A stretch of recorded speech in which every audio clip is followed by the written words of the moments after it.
তো এই যে বিষয়ে কুমির আমাদের সুন্দরবন থেকে এলাকায় চলে আসে, আসলে বন্যপ্রাণী কখনো কোনো শান্তি বা মানে অশান্তি বা অথবা কোনো আনন্দ ফুর্তি করতে যায় না, ওরা যায় ওদের খাবারের জন্য। তা সুন্দরবনে মাছ এখন যথেষ্ট আছে, তারপরে অনেক সময় হয়তো দেখা যাচ্ছে এমন হতে পারে মেবি যে বিষ দিয়ে মাছ ধরা বা অন্য কোনো কারণবশত হয়তো মাছের অভাব হতে পারে, তেমনি ভাবে ওরা আর কি এই যে লোকালয়ে যেদিকে মাছ পায় সেদিকে চলে আসতে পারে। এই জন্য আমি ধন্যবাদ জানাইছি ফসল করতাম, কারণ হচ্ছে কি যাদের জন্য যাদের দৌলতে উদারমা তারা চিনলে না, আজকে জনগণ সচেতন ভাবে এই কমিটি উদ্ধার করেছে। তারপরে আমরা নিয়ে জাস্ট আমাদের একটা পেশা, অর্থাৎ আমি চাকরি করি সেই খাতিরে, কিন্তু আসলে সমস্ত ক্রেডিটটা তো এই জনগণের। এই জনগণ ইচ্ছা করলে মেরে ফেলা দিতে পারতো। আগে এক সময় আমিও ছোটবেলায় সাপ মারিছি বা মানুষ মারতো বা শিয়াল মারতো, কিন্তু এখন কিন্তু আর মারে না, তখন মানুষ সবাই অসচেতন হয়ে গেছে।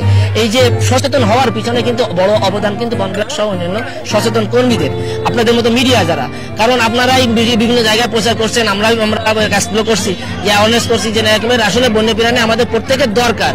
প্রাণী সৃষ্টিকর্তা যা কিছু সৃষ্টি করতে তাকে রক্ষা করার জন্য আমাদের দায়িত্ব কর্তব্য আছে, এবং এই প্রচার করতে করতে এখন মানুষের ভিতরে এই ফিলিংসটা আসছে, এবং সেভাবে মানুষ কিন্তু এই সচেতন হচ্ছে, এবং এখন আর মারে না, অন্তত কিছু না হলে ধরে সাইডে কেটে দিয়ে অন্তত সংবাদটা দেয়।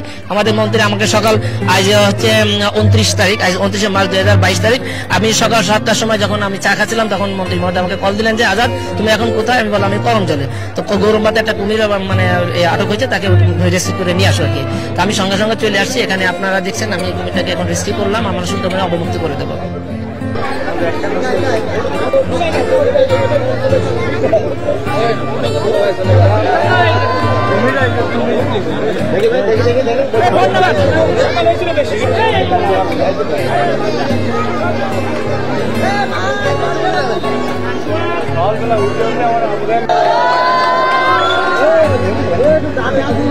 ধন্যবাদ।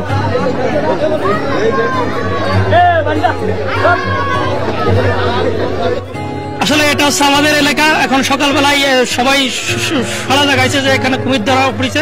আমরা সবাই মিলে উৎসুক জনতার ভিড়ে আমরা আসছি দেখতে, দেখার পরে এসে দেখি একটা বন্যপ্রাণী এভাবে হয়েছে। তারপরে আমি আপনাদেরকে আর কি জানাই আর কি এই বিষয়টা।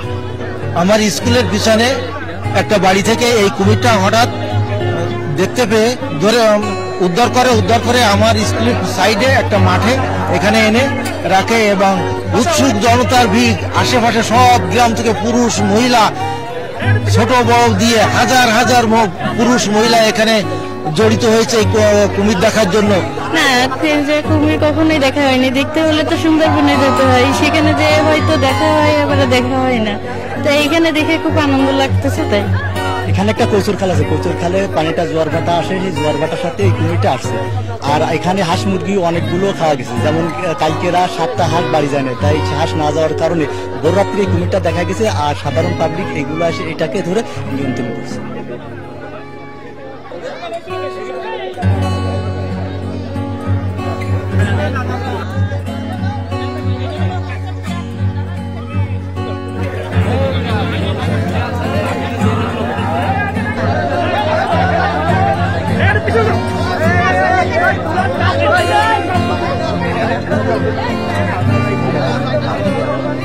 Thank you.